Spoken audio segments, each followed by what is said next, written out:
So Democrats are facing an uphill battle when it comes to their efforts to convict former President Donald Trump of incitement of insurrection. Got a little taste of where many Republican senators stand yesterday when the senators were sworn in as jurors in Mr. Trump's historic second impeachment trial, this time for his role in the January 6th attack on the U.S. Capitol. After being sworn in, 45 of the 50 Senate Republicans voted to halt the trial. Nikole Killion reports from Capitol Hill. Will all senators now rise and raise their right hand? Not long after administering the oath to his fellow senators in former President Trump's impeachment trial, Vermont Senator Patrick Leahy was transported to this Washington, D.C. hospital for observation. Kentucky Senator Rand Paul tried to have the proceedings dismissed on constitutional grounds. Democrats are wasting the nation's time on a partisan vendetta against a man no longer in office. Only 5 Republicans joined Democrats to defeat the motion, signaling an uphill battle, since Democrats will need 17 Republicans to convict the former president. Mr. Trump will be represented by South Carolina attorney Butch Bowers. In his first interview with the Washington Post, Bowers would not say if the former president will appear at the trial or if he will call witnesses. He told the paper, "You'll see our case when we present it, and I think the facts and the law will speak for themselves." USA! USA! 3 weeks after the riot that led to Mr. Trump's impeachment, acting Capitol Police Chief Yogananda Pittman apologized to lawmakers in a closed-door session. She said the department knew militia groups and white supremacists would attend and may have weapons, acknowledging the department failed and should have been more prepared for this attack. We knew at some level they knew, but the real question is, why was that intelligence not acted upon? And Nikole joins us now to talk more about this. So, Nikole, with senators now sworn in as jurors for the impeachment trial, what will we see next over the next 2 weeks before the trial begins? Well, right now we are in a pre-trial phase, and so the next step to watch is the former president. He has until February 2nd to formally respond to this article. Also, the House impeachment managers will have to file a pre-trial brief, and then they'll get another week to file additional briefings before the trial gets underway on February 9th. So, as you know, and you mentioned in your piece, all but 5 GOP senators voted to challenge the constitutionality of the trial. So what does the vote tell us about Republicans and how they're approaching this trial?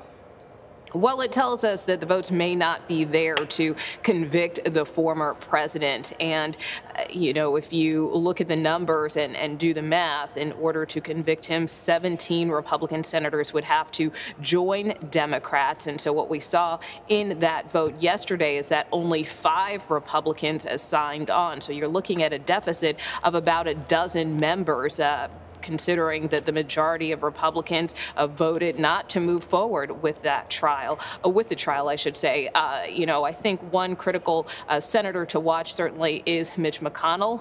Lots of folks have been watching the Senate Minority Leader, considering that privately he has expressed that he feels the president committed impeachable offenses. However, he did go along with this vote yesterday to try to stop the trial from going forward. So again, many seem to be following his lead, and if that holds again, it seems likely the president could be acquitted. But again, we'll just have to see how things play out. So, Nikole, as you know, Senator Leahy is back home following a brief hospitalization after senators were sworn in as jurors yesterday. How's he doing? And should the senator become unable to preside in the trial, what would happen? Well, Senator Leahy was released from the hospital last night. He went home. He was only there for a few hours out of an abundance of caution, according to his spokesperson, and he was evaluated there, and we're told he is looking forward to getting back to work, perhaps as early as today. He is now the newly minted chairman of the Senate Appropriations Committee, and so I'm told he is kind of eager to get back to work on that docket, in addition to his duties presiding over this impeachment trial when it gets underway.